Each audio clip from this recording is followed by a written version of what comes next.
What's up, everybody? Welcome back to Make It Kustom. I'm Carl Fisher, and we are back on the big old ramp truck. You guessed it.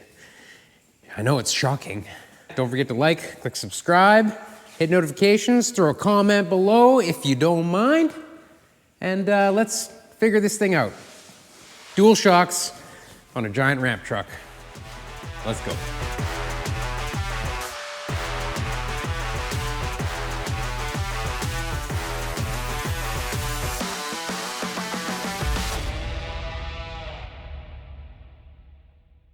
What I'm thinking is because this thing has so much travel, it's got 14 inches of travel in the rear, and I can't afford shocks that are 14-inch travel. So just like the front, we're gonna double up on it, and we're gonna put some heavy shocks, and well, I bought two different kinds of shocks, so because I bought two different kinds of shocks, I'm just gonna utilize them. Basically, I've got factory shocks for this chassis from the front. I got some new ones that we're gonna use in the back, and they are beefy. Like, this is a 5,000 pound load capacity straight axle I-beam chassis, right? So I was thinking we'll use those on the back. We're gonna go partially up this 4-link bar. That's where I'm gonna mount the shocks rather than on the rear end, because if I put them on the rear end, I need 14 inches of travel, right? I don't have that. I have 8 inches of travel, and the second set of shocks is 9 inches of travel. We almost have to put the shock halfway up on this arm for it to be within our travel. And the reason why we're using two shocks is because we're putting it halfway up the arm there, only half is effective. So if you get double the shocks and they're half as effective, you know, then it's kind of like one shock. And no, 14-inch travel shocks are not just double the price. They are like 4 digits, and that's too many monies for this guy. And see, this guy's got, like, you can tell how beefy they are. That's like a 3/4 inch bolt that would have been on that. And then I've got another, look at that. There's a blue Sharpie somehow magneted to this shock. I don't know why.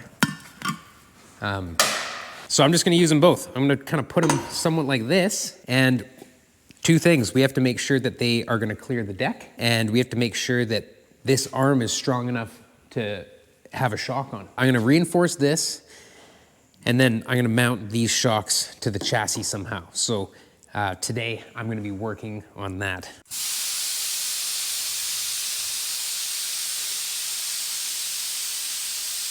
We know the deck is definitely not gonna be any lower than this, right? We could get pretty close to this. We could get like a maybe 2 inches above that, and that's where the deck's gonna be. So we can measure that, we'll know that that's the height, and then we can stick these on here and compress them. Well, I can tell you right now that that one's not a problem.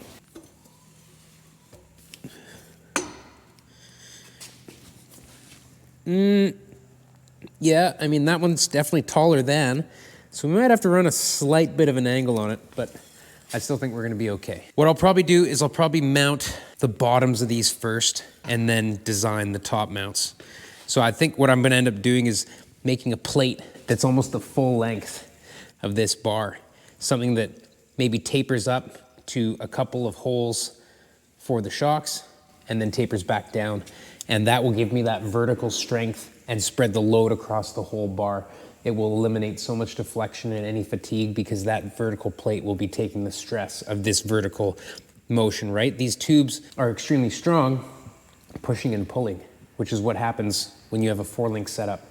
The forces applied on a 4-link setup, like if you gun it or if you brake, your wheels are getting torsional force, which is being transferred into like lateral, like pushing and pulling on this tube. Hopefully you understand what I'm saying.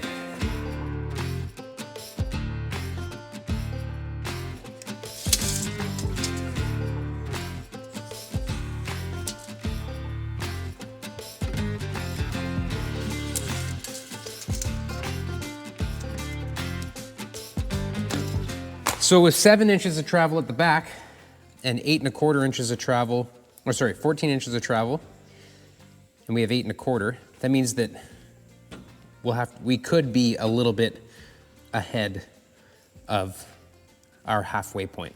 And if we're on a bit of an angle, that will help us also. If this one is at 26, we'll put this one directly behind it.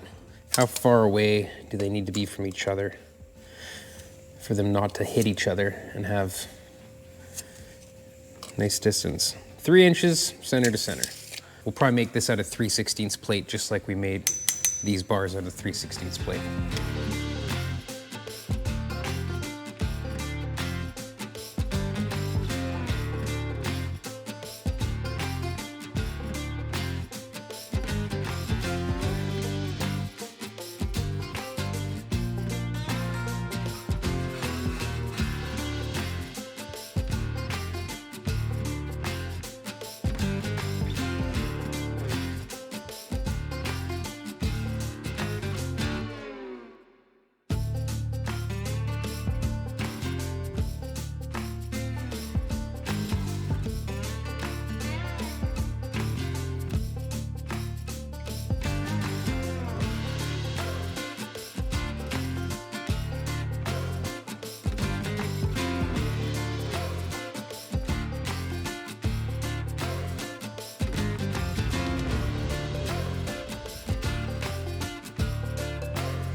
All right, well, I don't know if you guys have been watching, lots of cutting is done by Elio. And yes, I still know how to use this machine, but he's had this exact machine for so many years. He's like, it's like part of him, except when he goes home, So wish me luck.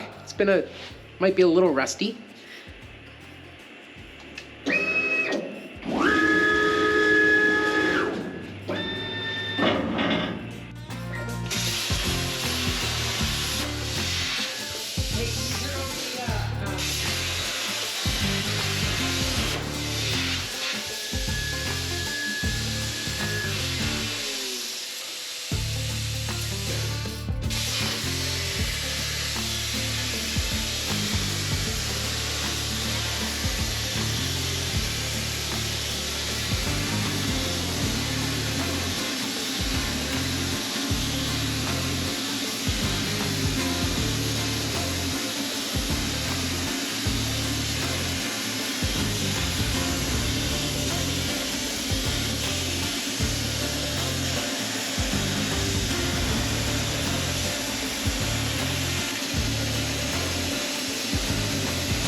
All right, maybe you're picking up what I'm putting down.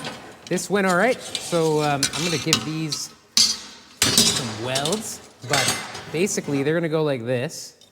I got these 2 flat bars, one shorter than the other for the side that we're favoring the shocks to, and we're basically just gonna make this kind of piece of channel, and then the shocks will slip in there. I'm gonna leave both ends open because if any dirt was to get in there, you want it to be able to get out of there and maybe be able to stick a pressure washer and, you know, I don't know.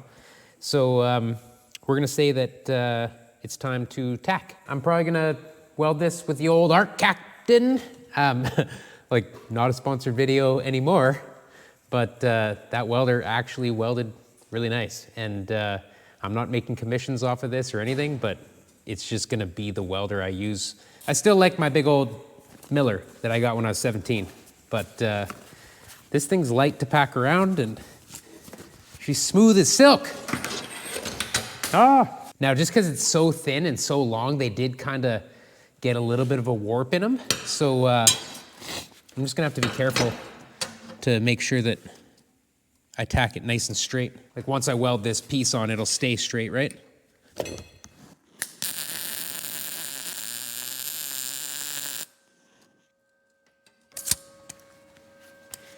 sure that we're nice and square, which we are not. Ah, we got it.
All right, so I kind of had to notch the ends here a little bit.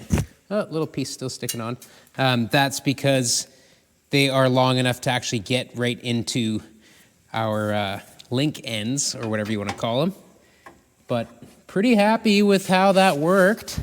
So this kind of sits down around the bar a little bit. It's nice and tight. So I'll probably just make sure that these are lined up nice and straight vertically. And then I'll throw a few tacks on them. We'll put the shocks back in, and then I'm gonna measure the heights of the shocks again just to make sure that we know exactly where we're at. But I just wanna make sure these are vertical, get them tacked in.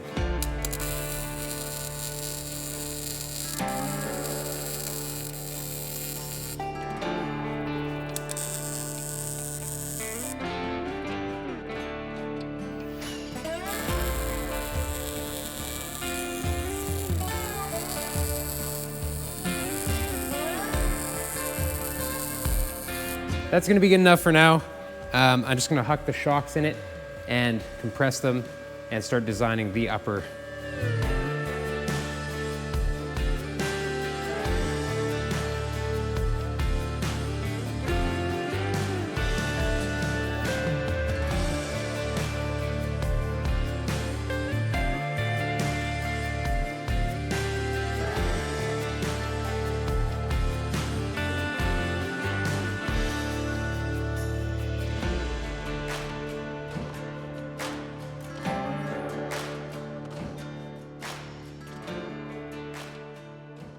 Okay, near as I can tell without getting too complicated, I just used a square and I compressed it, held it down as hard as I could, held it on the angle I thought it was gonna be at, and just took a measurement vertically of where it is square to the frame.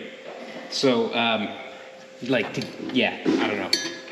I'm trying to simplify it because I don't really wanna draw all these angles into AutoCAD. I just wanna be able to make an easy bracket. So.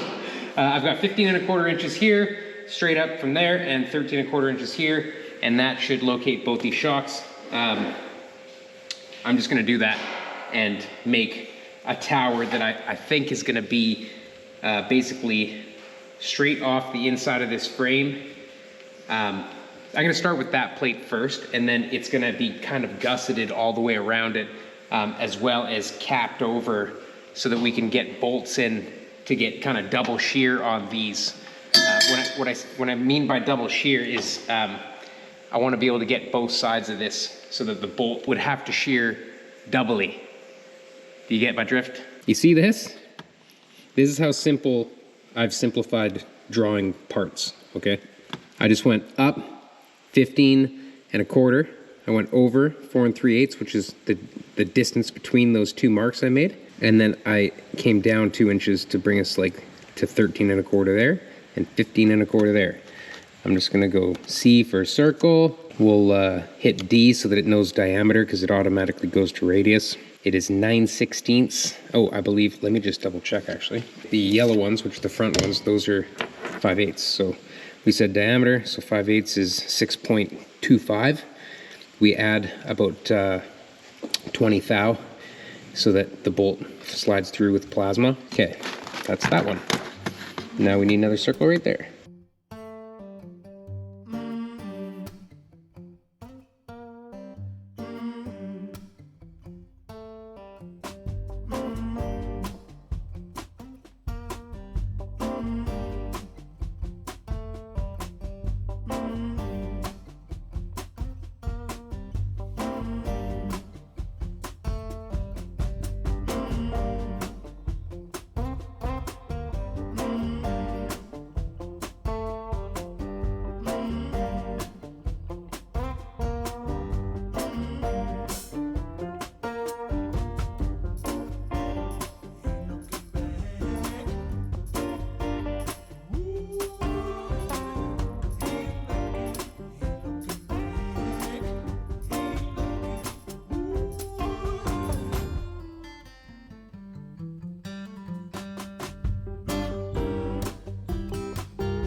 I know this looks kind of weird, but if you can picture the side of the frame we were working on, this is the top of the frame here. This line is gonna get a gusset that goes down on the outside of the frame, so it's gonna extend down here by a little bit.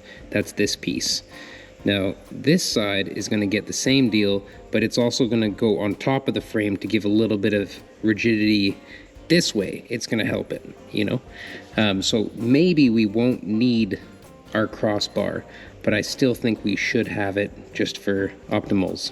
you know, and then this piece is the top there, and then on the inside and the outside cap will be these tabs here. These will be what actually mounts the shock. I know it seems complicated, but I built off of those few measurements. All I need to know is exactly where this is, and then I can just kind of go to the frame with a tape measure and see how far forward can I go with this, and like where's the next piece gonna go, right?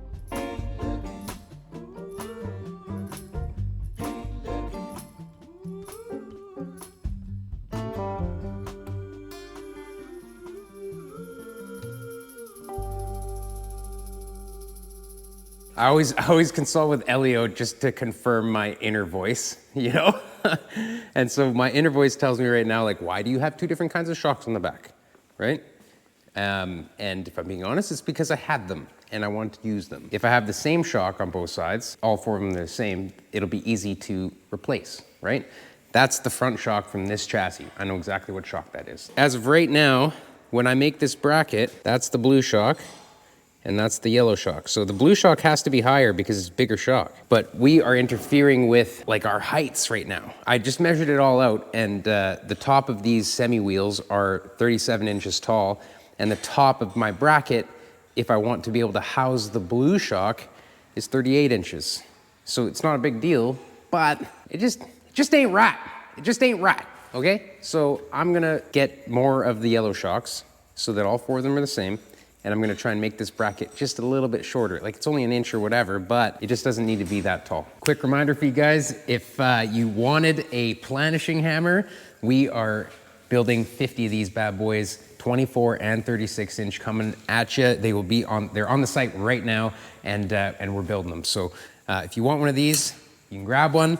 We've got the hammer jammers or the profiling machines. Those are flying off the shelves. They're going all over the world. We've got over 100 of them spread across the globe. If you want one, this is the cheapest profiling kit you will ever get. You know, it's incredible what it does. Like, look at this. You make a die out of 1/4 inch mild steel, easy stuff. Look at the results. You can get any shape you need out of that machine. Also, if you don't want to pay for shipping, or $500 is a little bit steep and you think you can do it yourself, I know you can. You can buy the DXF files online, or if you sign up to be a Patreon member, you can get all the DXF files there for free with your membership, which is paid. Also, the bead roller, that DXF files, those are on the site as well, japhandskustoms.com. We got a ton of new merch coming up. We are just working really hard to try and, you know, expand, try and get as much of this stuff out to you guys as possible. Also, the bomber seats, you remember those. If you have been asking me, I've been getting a lot of messages about those as well. The DXF files are also on japhandskustoms.com, and they are also available on Patreon as well. You remember these ones, right? All the files for you to do it yourself, you can get them. So Elio's just cutting out my shock plates right now, and we're gonna keep banging away on the ramp.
Here they are tacked up.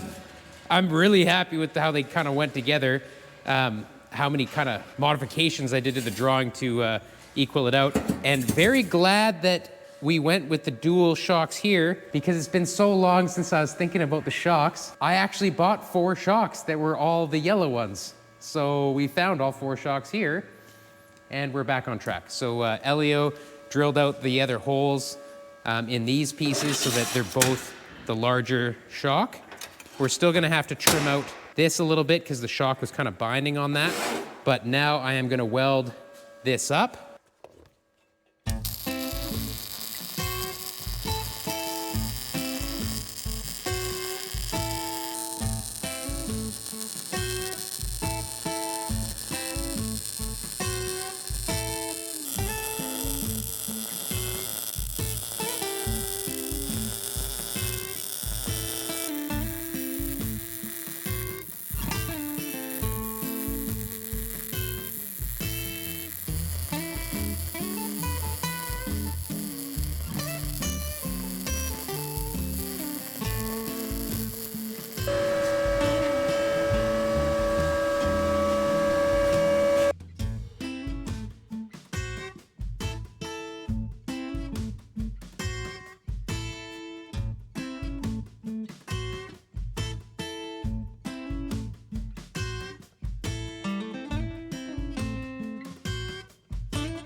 So Elio's just here trying to cope out these little spots so that we have a little bit more shock clearance.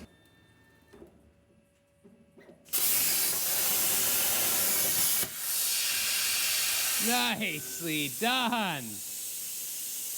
Elio's just grinding the frame a little bit, get ready to put these pieces on. We've got the bars off now, the holes are drilled, and these pieces are coped out, so we got some clearance for the shocks.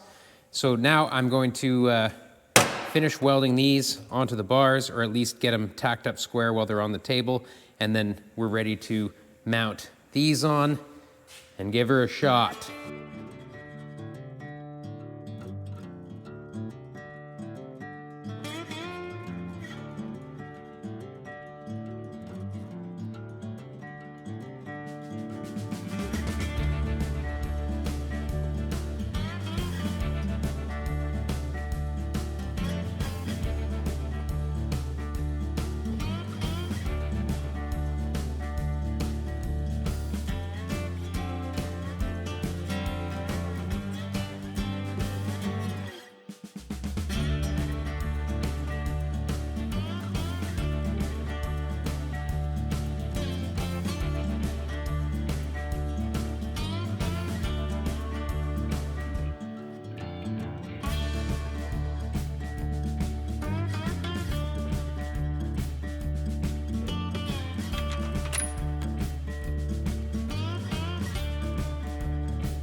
There it is. Got dual shocks. They're on funky angles for high performance. Yeah, I'm really stoked with how they turned out. A little testament to how strong that sway bar is. We blew a bag, and this bag is got nothing in it. Totally straight. We're gonna like wheel corners in this thing, and it'll just be like, look at her go. Yeah, we are all the way down. The shocks are good. I'm really happy with the way they turned out. I mean, I've never done this kind of crazy fab stuff on big truck stuff, but man, it was really hard not to swear there. You know what? We gotta give Elio a microphone because he's saying some stuff, and we can't hear the guy, and that's not cool. So where's the other microphone? What do you think, bud? I think it worked out well. Like, it's super beefy. So we were originally gonna do a cantilever design in the back here, but then we were playing around with ideas the other day, and we were gonna do a tube from back here to down here, and then we didn't have the tube bender set up, so figured that we did plate in the front, so the back can match, like, and I think it turned out really well. Like, it's cool to see the profile offset on this side. We'll probably use 2 tubes from here across just to tie in both. Yeah, I wasn't sure. Like, I know I'd mentioned that before, and because this ended up grabbing part of the frame, like, I don't 100% know if we super need these extra bars because of how beef it is, but I think it would definitely help. Like, there's got to be something there, you know? That's like sway bar like if the sway bar looks level, it'll be yeah, we're about there. I'd say like if you do like a big jump and then just stop, does it just like oh yeah, no bounce. Oh dude, the size of those bags I feel like work really well because big trucks like this, you shouldn't be able to jump on them and make them move like that much, no. Right? So because the bags are so large, it takes much less pressure to lift the vehicle. Like these bags are rated at 16,000 pounds at 60 PSI. Let's have a party.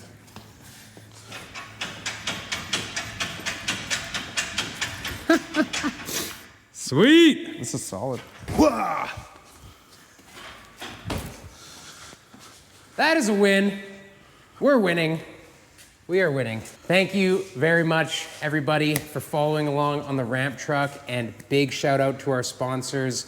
That is Fast Cut CNC. As you know, we love them. They love us. Their machine is, helping us so much on this truck, as well as every other part of Make It Kustom. So thank you, Fast Cut CNC, and huge shout out to KBC Tools as well, who's helping us with this truck also. They gave us a couple of good tools that we need for this build, and they're just helping us in a bunch of ways. So thank you, KBC Tools. Thank you, Fast Cut. Thank you, everybody, for watching, subscribing, commenting, liking. If you need any merch, go check out japhandskustoms.com. We've got DXF files on there. We just put a pile of new stuff. We've got wrench racks and air tool holders, stuff to keep your garage organized. Like, we're always thinking about space-saving stuff and organization if you have a tight space. Like, we have all worked in very tight spaces where, you got to push the car outside to work on it kind of stuff. So we're always thinking about that. We're always thinking about you guys. So thank you very much. And we'll catch you next time on Make It Kustom. See you guys later.